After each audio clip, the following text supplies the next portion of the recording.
Asalaamu calaykum waraxmatullaahi wabarakaatuh. Dhammaan bulshooyinka Soomaaliyeed waa salaamantihiin.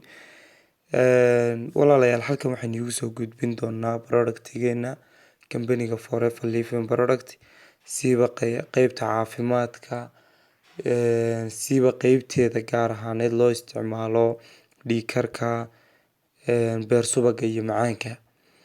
Sidaynu ogsoonahay, xanuunadan oo ah xanuuno krooniga amba xanuuno muddo dheer jira uu qofku la noolaado, isagoo qofku dawooyinkiisa uu qaadanayo, haddana waxay u keenaan cawaaqib xumo, kaasoo asiibayaan dhiig karka kale uu keenayo inuu qofka indhihii iyo kelyihii iyo wadnihii iyo maskaxdiiba inuu asiibo.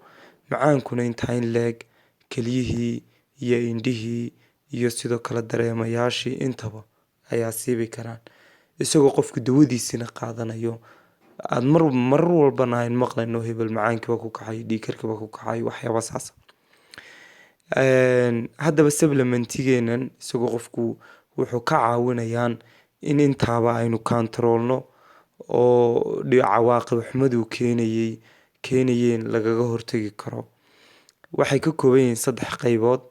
3daa qaybood waxaa ugu horeeya waxa weeye aloe vera gelka oo ah dacartiyo sharaaba, oo aad iyo aad ugu wanaagsan uur ku jirta, qashin saar fiican qofkii u sameynaysa, caloosha oo kale yara socodsiinaysa, dhiigana kantarooleysa oo hoos u dhigaysa. Kan ku xiga waxaa la yidhaahdaa garlic and thyme. 2 qaybood buu ka kooban yahay, waa garlic oo toontiya iyo thyme oo ah geed la yidhaahdo thyme.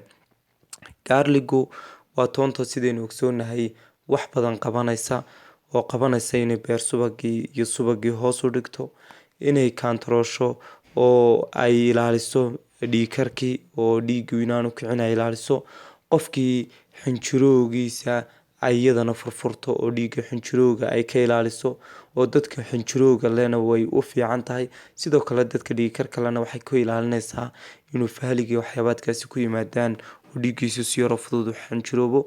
Thyme-ka ugu dambeeya waxa weeyaan uu aad ugu fiican yahay waa qashin saare. Haddaba qeybtan dhiig karka productiga saddexaad amba supplementiga saddexaad waa Arctic Sea. Arctic Sea waxaa laga sameeyey saliidda kalluunka, waxaana si kale haddaynu dhigno loo yaqaanaa omega 3, faa'iidooyin badan leh, hoos u dhigta cholesterol-sha, waxay iyadu u wanaagsan tahay wadnaha iyo xididadiisa, maskaxda ayay u fiican tahay, oo xasuusta hadday noqoto cognitive-ka iyo inuu qofku soo jeedo oo uu qof soo jeeda noqdo ayay aad ugu fiican tahay. Waxay aad iyo aad ugu wanaagsan tahay oo aad u anfacaysaa halka indhaha, oo indhaha aad iyo aad u anfacaysaa. 3dan producti qofku 3 bilood buu qaadanayaa, laakiin bil ayuu qaadanaya, wax badanna caafimaadkiisa way ka anfacayaan. La talin ayuu u baahanayaa haddii gabadhu ay uur leedahay amba ilmo jaqsiinayso, waxay kala tashanaysaa qofka waqtul xaadirka productiga siinaya. Aad iyo aad baad mahadsantihiin. Productiga iyo producti aad iyo aad u tayo sareeyaba waan haynaa.